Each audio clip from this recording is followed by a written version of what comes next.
Hello and welcome. This is Superior Network's first episode of Tech2Tech. We're going to start with a little introduction of who we are. I'm Jareth Long. I'm the behind-the-scenes captain. I handle the finances and all of our digital content. Next we have Dwayne Henderson. Why don't you tell them a little bit about yourself? Hey, I'm Dwayne, Superior Networks. Proud to have our first podcast and talk to you a little bit about technology, about ourselves, who we are, and what we can provide to you. Jeff, we appreciate you moderating for us and keeping us in line, but I know we're going to have a lot of good time, or a lot of fun. Kilby, what's going on with you over there? I'm Gilby. I'm part of the sauce team, and like everybody says, I'm proud of being the first podcast, the Superior Networks and Tech2Tech is producing today, and that's me.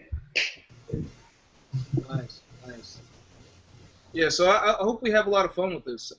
The purpose is to just let people know what's out there, speak in layman terms, and have a good time. And of course, Jeff, we're leaving out somebody, our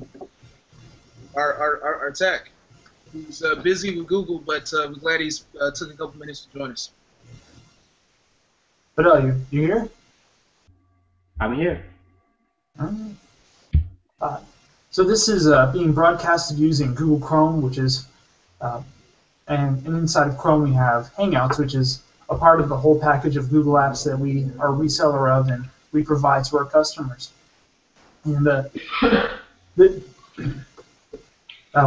we're just gonna take it real casually, and we'll start talking about Google. Google's really been in the news lately. Oh yeah. Guys, what do you got? Man, Google. That's our favorite topic, man. We love talking about Google. Big Yeah, we can talk about Google all day long. Hey, have you guys heard about the street art preservation they have going on? They've got whole digital galleries that you can go visit, and it shows you where in the world that they are, and you can visit the different expositions. Yeah, I think I did a Google search for it earlier today and yesterday. I think, what is it, Google Art? Just Google Art, I think? It's street art. How do you spell Google? A-R-T. There it is. I should be able to share my screen. Well, that'd be really cool.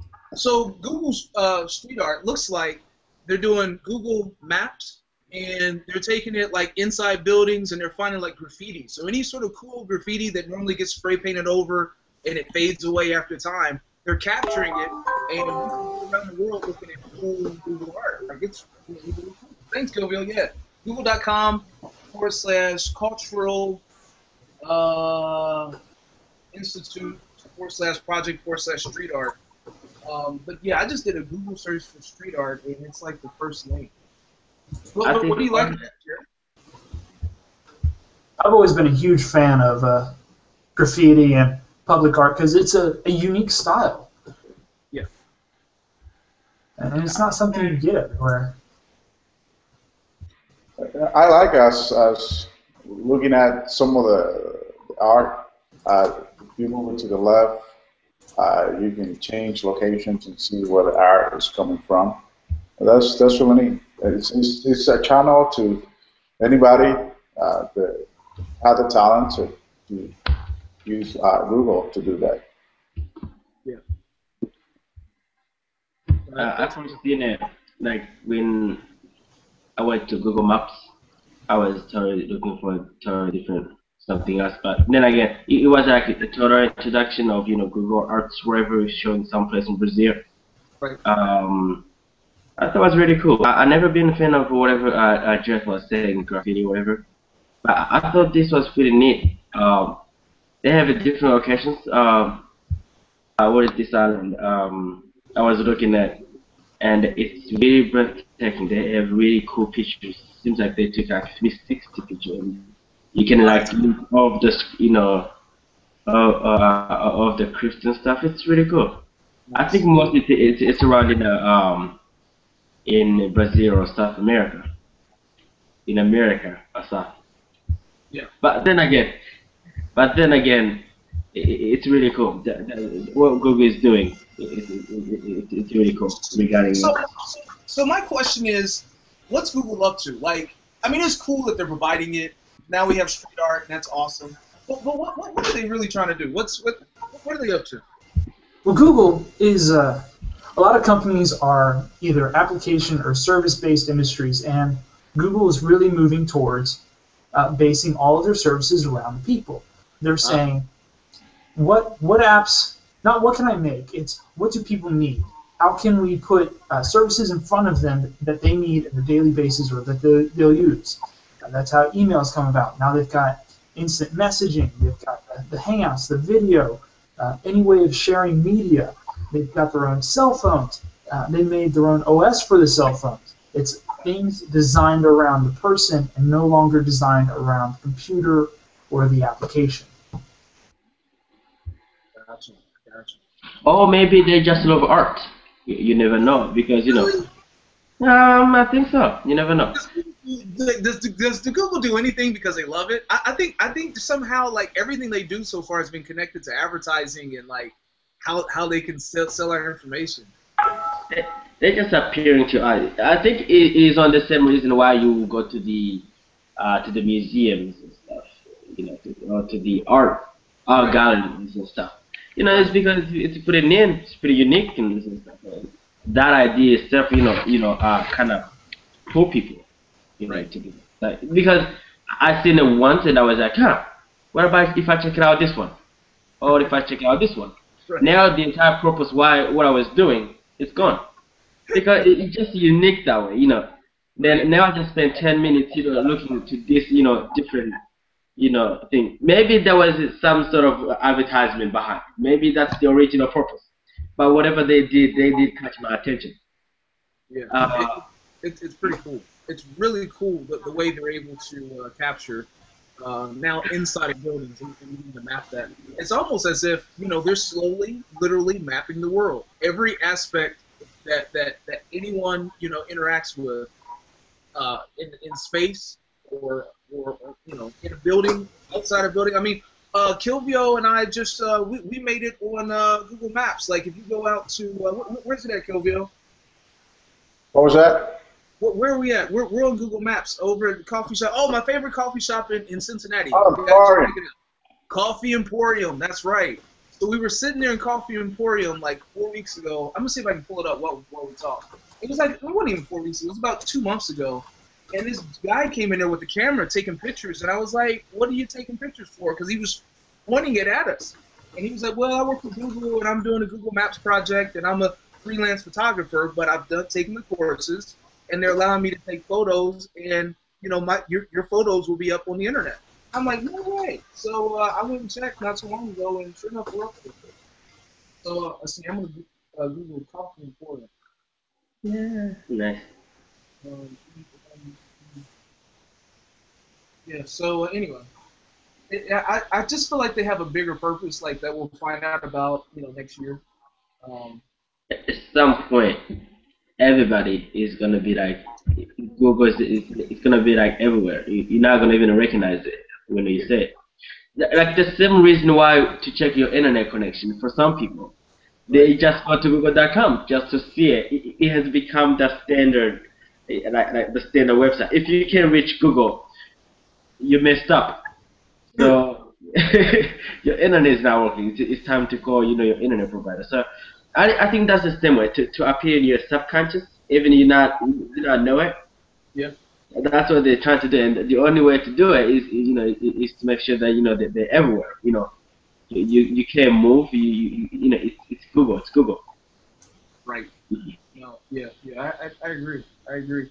So I was listening to Twit. So if anybody's into technology, Twit seems to be pretty cool. Am I saying it right, Kilvio? Is that what it is? Yeah. Every time I say it, I feel like I'm saying something verbiage. But oh, here it Hey, is. look what I Hey, found. that's Curvio. Oh yeah, you found us. Cool, cool. Sweet. I'm a little slow on the draw, but yeah, you're spying on us. There's Kilvio. How do I bring your? There it is. Your full screen. Dude, you totally found it. That's awesome. Man, that was high resolution, nice sweater, Kilvio. And like, I'm like next to That's him. So, like, if you shift to the left or right, So you're the one who asked the question. You didn't even make it. You know. I know, right? I know. No. If you move forward or backwards, Jared, then it brings up a whole nother picture that they've stitched together, and then I'm like super clear. There's Krishan. I don't know. Anyway. Yeah, you're kind of there next to Kilvio. Yeah, I'm there. I'm there. No, he Oh, wrote. you asked the question after. That's the reason. You asked the question after. At the time when you saw him, he was already taking the picture necessary. No. It was just before he was taking pictures of other people when he was making his way. Nobody was paying attention. If they would have been aware of it, somebody would have been looking at him, right? But look, nobody's looking at him. So I know.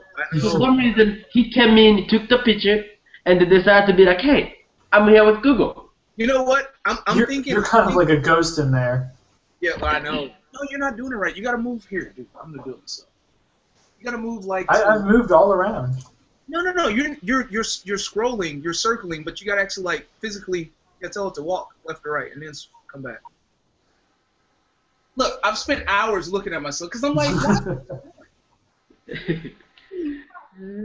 But the point is I am somebody.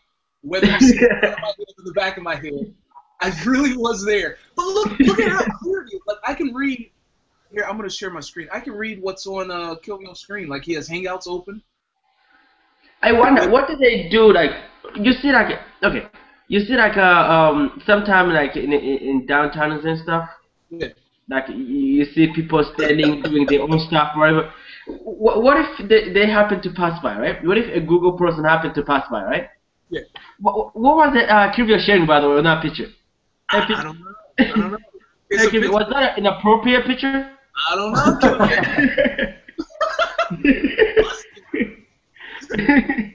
that was not an appropriate picture. What Anyway. Kilvio? What phone does he have? That'll date it because he changes phones like every. That was the note. That's a girly case, man. That's Oh, their which purse. one did you get? I still think that's a purse. This is back when Dwayne still had the iPhone. I know, like so long ago. Yeah, that's the iPhone 5. They used to. Oh, it is the iPhone, man. There's the photo that I post that I was transmitting. Is that what you were looking at? Yeah.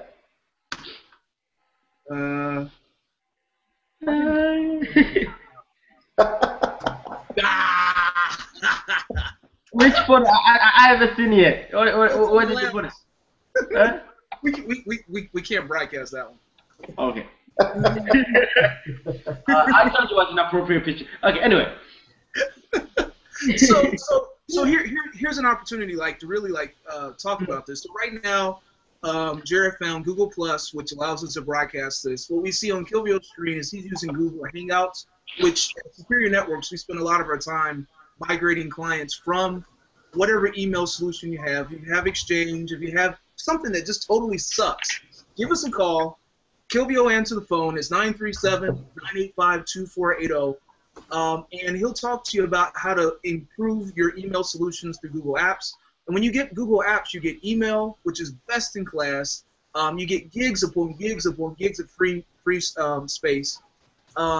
You get Hangouts, which allows all of your employees, your whole team, to instant message, whether they're on an iPhone, their Android, their tablet, or whatever, and communicate, share pictures, videos, the whole nine. It's an amazing platform that only really costs what, $8 to $9 a month. So yeah, give us a call. It's pretty cool. All right, guys. So that's awesome. Google Hangouts is awesome. Google's doing something with street art. We don't know what they're doing. Why they're putting us pictures inside of buildings, I don't know. But it is kind of cool because inside big buildings, it's to the point now to where you can put in a destination, and not only can it get you to the front of the building, but it should be able to walk you directly through the building, just like the Matrix. You know what I mean? And be able to connectivity problems. Dodging bullets. I know. Yeah. Steven, Go ahead. with Google Apps. With Google Apps, anything's possible. So, Khalil, so tell us about the recent purchase that Google made with the satellites. Well, their purchase was about 10 satellites that they're going to be launching uh, the next couple of years, and spending a bunch of cash, which they have. And those satellites basically is going to be concentrating on giving you real life data, uh, especially photos and videos. We were discussing this morning with our client hours that they will be like if you need to buy something and let's say that you're Googling, I don't know, some gel, and let's say you want to go to Target and Google will be able to give you uh, whether how is the traffic, the parking lot, how does it look, if there's a lot of people in there, it will save you some time and they will ask you, you know, maybe you want to have us ship that to you using whether that might be uh, Amazon partnership or it might be Walmart partnership or even Target partnership with Google. So that's what that technology is going to offer to the people, and everybody's going to benefit of it. So, Kilvio is absolutely right. You know, I went to the source. I went to the Nigerian Tribune. The What? Nigerian Tribune. Yeah, I went to the Nigerian Tribune to find out about this. I Googled Google, you know, satellite imaging company, and that was the first hit. So it must be the truth. But it says that Google paid $500 million.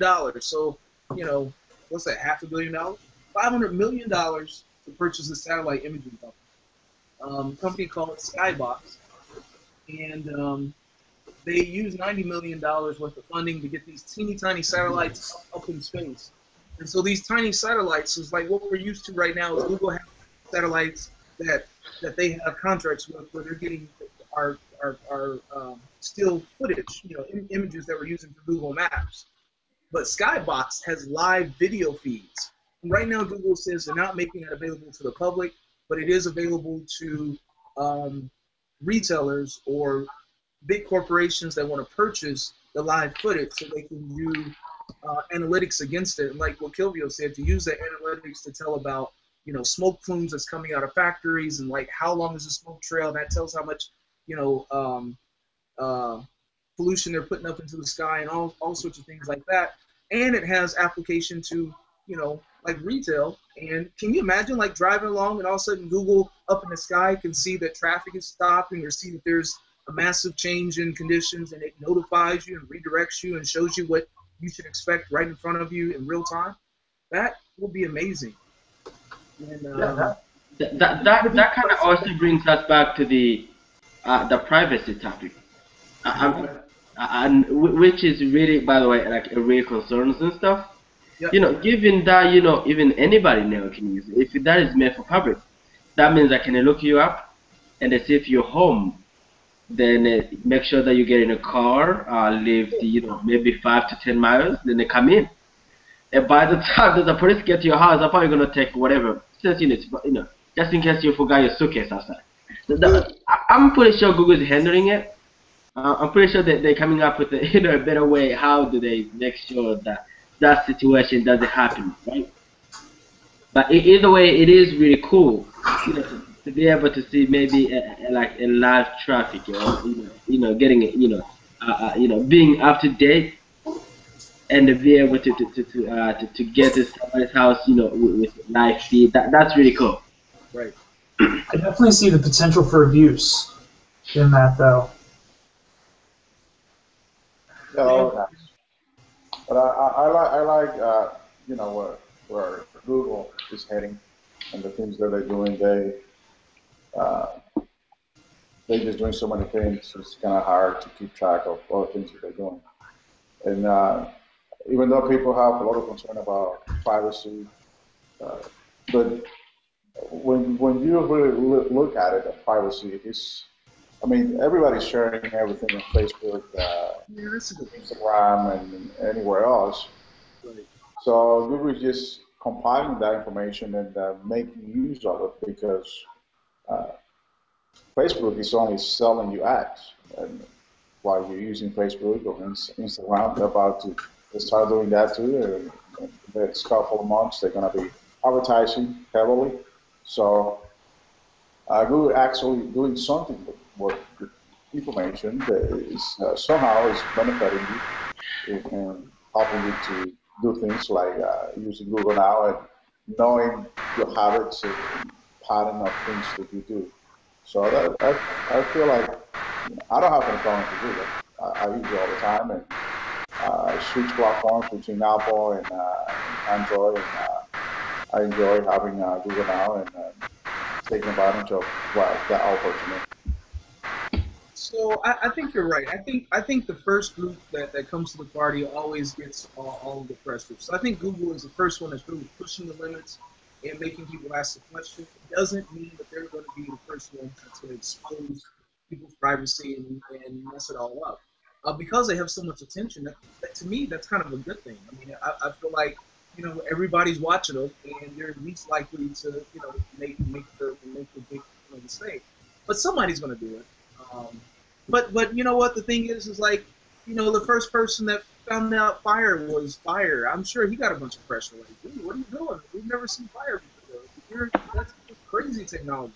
The first one that says, hey, let's go to the moon. What? Let's go to the moon? That's crazy talk. Let's not do that. That's the end of the world.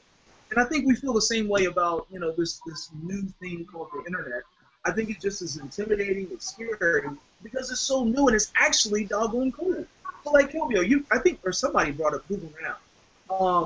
You wanna talk about somebody want to talk about the beauty of Google Now? I mean, we're going to talk about. Actually, I have no idea what Google Now is. Oh man, Google Now. Google Now is like kind of cool because it's popping up it's popping up on our phones. So like a year ago, 6 months ago, Google went offline for a little bit of time. And everybody says, well, we went offline. Our computers, since that we went offline, detected the problem, and then our computers fixed the problem, and there's nothing to worry about. It just pretend it didn't happen. To me, like they just announced that artificial intelligence is running, working, and that's what's making this thing work with Google. Because for a system to know that it has a problem, for a system to sense it and then fix itself and then continue going, that takes artificial intelligence. That's what Google Now is doing.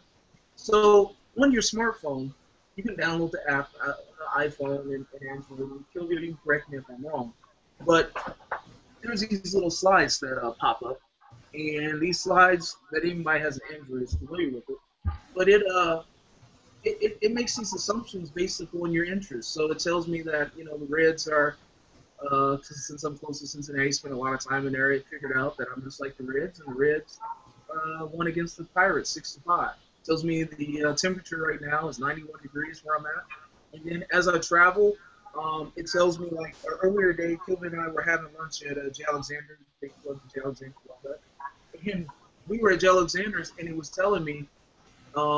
It gave me a link to J. Alexander so I could look at the menu. But the only reason why it gave me the link is because it knew I was there.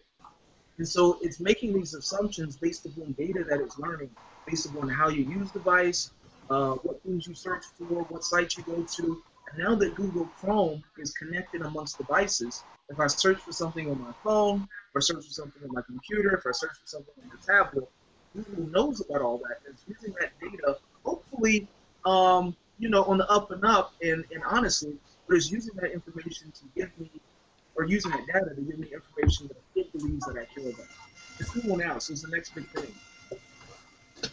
Yeah, Google seems to be collecting all the information, trying to personalize advertisements towards you specifically, really getting down to the target audiences that the businesses are trying to get to, and that is what Google is really becoming. It's the demographic advertising company. They're selling your information to these companies so they know exactly who they were talking to, and that's just one of the small parts of Google now. I mean, they just recently bought Songza for $15 million. Like for Google, that's pocket change. And Yeah. I had stumbled across songs like years ago, just scrolling through the internet. But it's actually a really cool little service. It's a lot like Pandora or um, other various streaming utilities like Spotify. But this one, instead of catering towards artists, it caters towards your mood. So I've got it up right here, and it's kind of in the evening and towards supper time. So I could have music for cooking. I like vintage songs, a little older. I can good old time eating. We'll just play that playlist and Oh, I was spelling it wrong. Songza. yeah.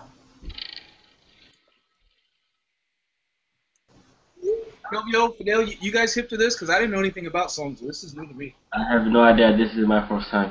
What is that? Songza. I never heard of Songza. I've heard of. I gotta say, the name is funny.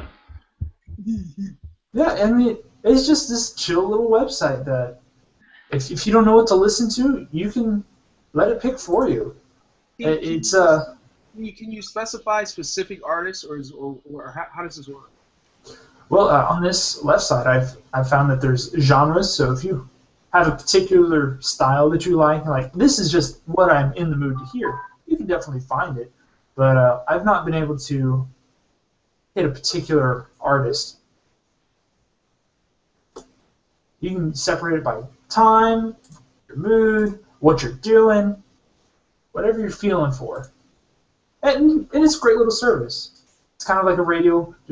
I haven't come across any of the ads. You have the option to buy the song. It's a lot like Spotify, except there's no ads, and you can buy the song directly off the site. It seems more like Pandora to me. For some reason, I guess that's where like Spotify maybe, just maybe, since I know nothing about this one, except because you don't have to buy music from Spotify. Well, you kind of do since it's monthly pay, but Wait. No, you don't have to buy music from Songza either. Like, it just plays it free, right? Yeah, it just plays it free, but it gives you the option to buy it, and you just have that song. It's like, hey, what was this? I really like that. Mine. And as a DJ, that's something that would be like really great. It'd be great for me. It's like, oh, this would be great to play at my next gig, and I just have it now instead of having to go research, hit another website such as Spotify or iTunes. There's so many little companies. So it says, I'm doing a Google search now. I got my screen shared. It says Google tried to buy a company called 8Tracks before it bought Songza. I've never heard of 8Track. I mean, I know what an 8-track is. I think I was really too young to actually. I don't know. I may have listened to one. I definitely didn't own one. What's 8Tracks? Internet radio, free music playlist.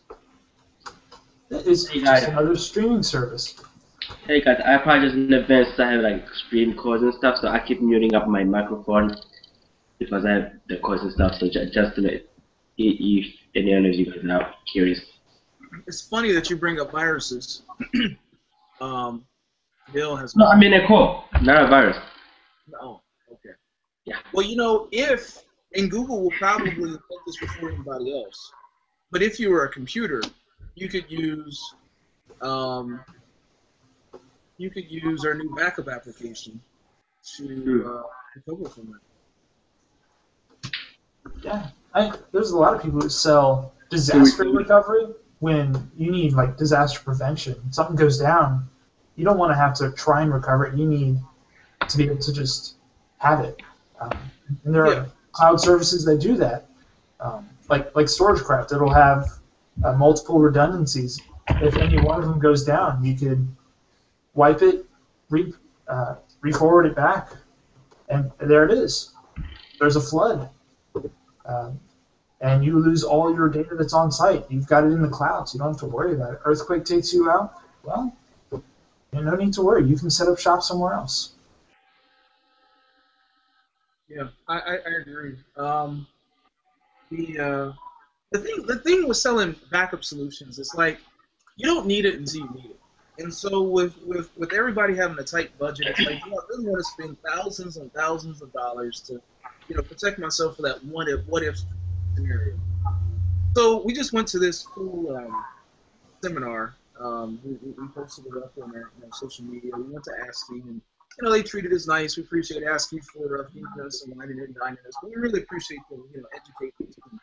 One of the things that we learned about was just like what Jared said was with the solution storage craft.